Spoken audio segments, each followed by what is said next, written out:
Ariel Helwani in Chicago, just days away now from UFC 225, alongside Dan Ige, who meets Mike Santiago this Saturday on the UFC Fight Pass prelims. Dan, it's good to see you, my friend. We have a lot to discuss. But first, before we get into the fight, and I know it's a big one for you, there's something I want to talk to you about that I think a lot of the fans at home don't know. You are the right-hand man, and in my opinion, you are the brains behind Dominance MMA. You work very closely with Ali Abdelaziz.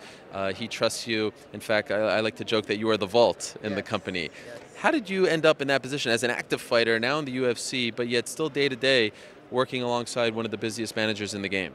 So about 2.5 years ago when I moved to Vegas, you know Brad Tavares, correct?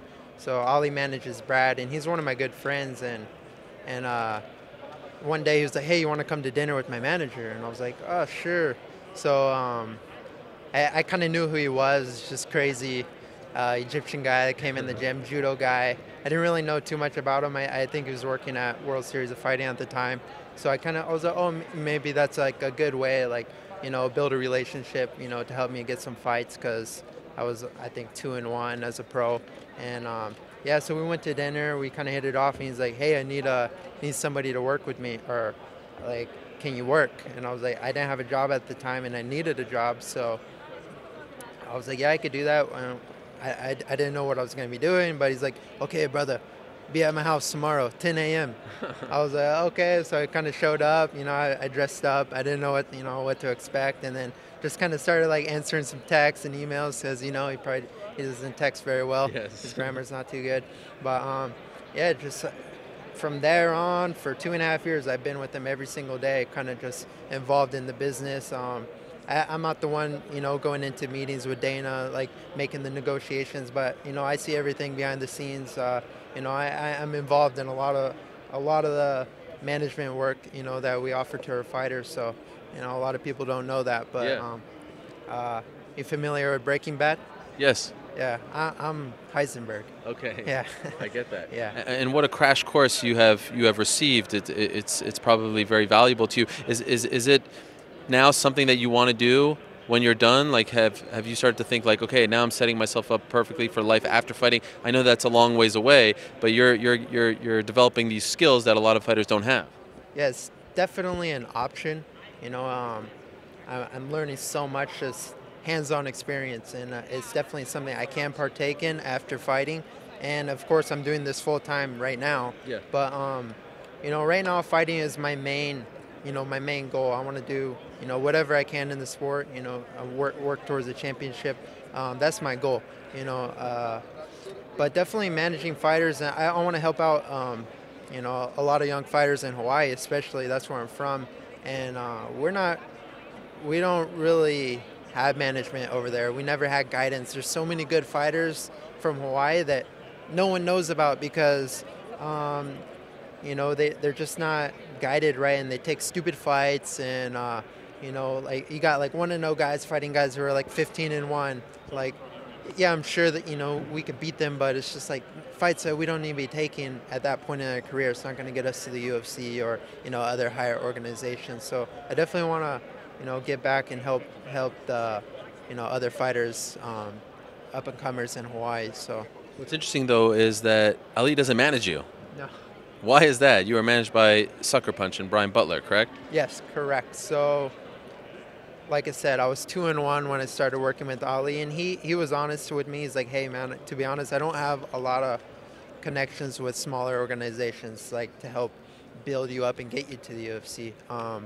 So he's like, I want to introduce you to my good friend Brian Butler, Wow. who I knew of, you know, because he manages Max, and, you know, Max is from Yep. Hawaii, and manages a couple other Hawaiian fighters. But so I knew of Brian, and, you know, that was like, got me pretty excited. Like, oh, cool, you know, I'll work with Brian. And Brian got me 5 fights within, I think from April to April, I got 5 fights. So within 12 months. And after that, I got in the Contender Series, and then obviously now I'm fighting in the UFC. But although Brian is my manager, Ali is kind of like the overseer. He Okay. you know, they work together. If Brian has a fight, he'll go to Ali, hey, I got this fight for Dan. So it's kind of like, you know, I have 2 managers in a way, and I'm a manager. So Amazing. Yeah. You have a lot of insight there. That's Yeah. great. Do you feel, considering how your debut went in January, do you feel like this is a must-win for you? Oh, for sure. I feel like the fight's already won. You know, I fought.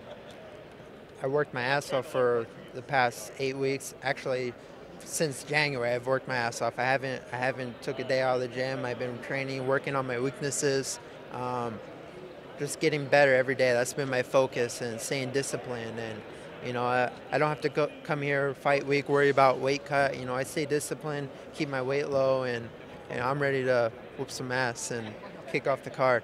And you also have another great teammate by your side. Your wife, I believe, works as your nutritionist as well, Correct. and she is a great athlete herself. Is she a CrossFit athlete? Is that correct? Yeah. So she competes in CrossFit. She's a full-time coach and athlete, and she's taking a bunch of nutrition courses right now. She has a few certificates, and yeah, so it's been awesome to incorporate her into my just into my everyday life. You know, my last camp, I've always been like this, to do everything on my own. Like, I've always like cooked my own meals.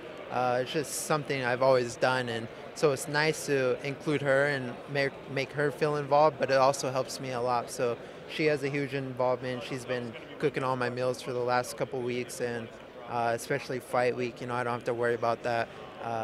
She does everything for me, so it's nice, and weight's perfect. So she's the best. And her brother is your coach. There's like a connection to everything here. Yeah, her brother is my coach. So actually, I started training when I took my first fight. That she has two brothers, so two brother-in-laws, Zach Close, Skylar Close. Skylar's gonna be cornering me Saturday night, but yeah, they were fighting. They were like legends in the amateur circuit, so I looked up to those guys a lot, and they helped me, you know, got me fights when I was nobody. I had nothing. I had a couple years in wrestling, and they're like, hey, come to the garage, hit some mitts. You know, we got to work your stand up. And all right, let's get you a fight. So they got me a couple AMI fights, and you know, now they're here with me, walking out with me Saturday night in the UFC. Well, I'm looking forward to the fight very much. Mahalo. Yeah. Good luck to you. And thank you for everything that you do behind the scenes as well. Yeah. But I can't wait to see you back in action on Saturday against Mike Santiago. Good luck to you, my man. Yeah, appreciate it.